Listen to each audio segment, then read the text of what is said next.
Hello નમસ્કાર મિત્રો, કેમ છો તમે બધા? હોપ કે તમે બધા ઠીક છો. સ્વાગત છે તમારું મારા એક નવા વ્લોગમાં. અને આ વ્લોગમાં આજે આપણે જવાનું છે ખદર પર. શૌર્યની ગાથા, વીર એવા મોખડાજી દાદા ગોહિલના સાનિધ્યમાં ખદર પર મિત્રો. એટલે આ વિડીયો બહુ જ અદ્ભુત થવાનો છે. વિડીયોમાં મારી સાથે બન્યા રહીજો.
તો ફાઇનલી ગાઈસ પહોંચી ગયા છીએ આપણે મોખડાજી દાદાના સાનિધ્યમાં. અને સૌથી પહેલાં અહીંયા જે એની ખાંભી છે તેના દર્શન કરીશું.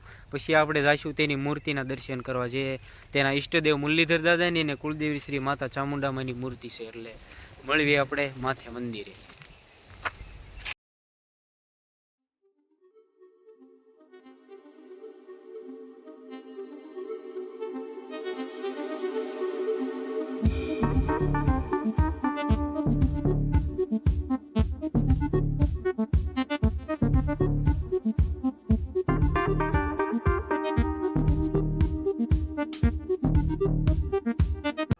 તો આ છે મિત્રો વીર મોખડાજી દાદાની ખાંભી, જે માથા વગરનું ધડ શાંત થતું નહોતું. અને મોખડાજી ગોહિલના આવા રૌદ્ર સ્વરૂપને જોઈને દુશ્મનો મેદાન છોડીને ભાગવા માંડ્યા. મોખડાજીનું ધડ તો આગળ ને આગળ વધતું જાય છે.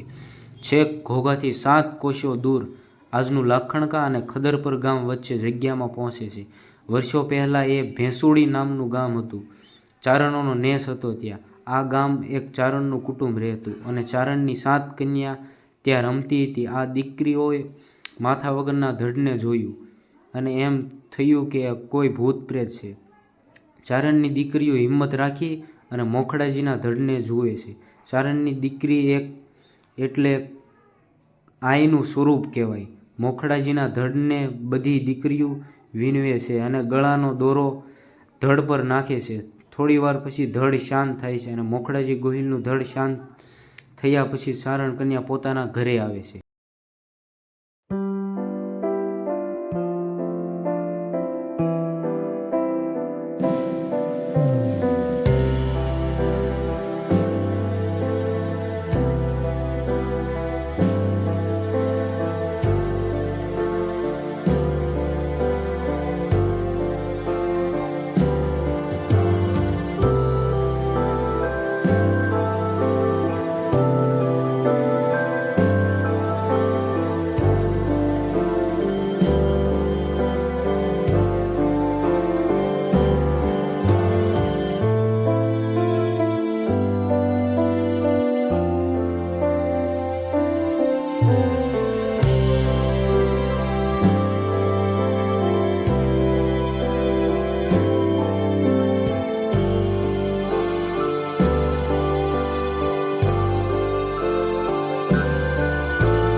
હવે આપણે દર્શન કરી લીધા છે અને હવે આપણે જઈએ છીએ ઘર તરફ. તો મળીએ ફરી પાછા નવા બ્લોગમાં.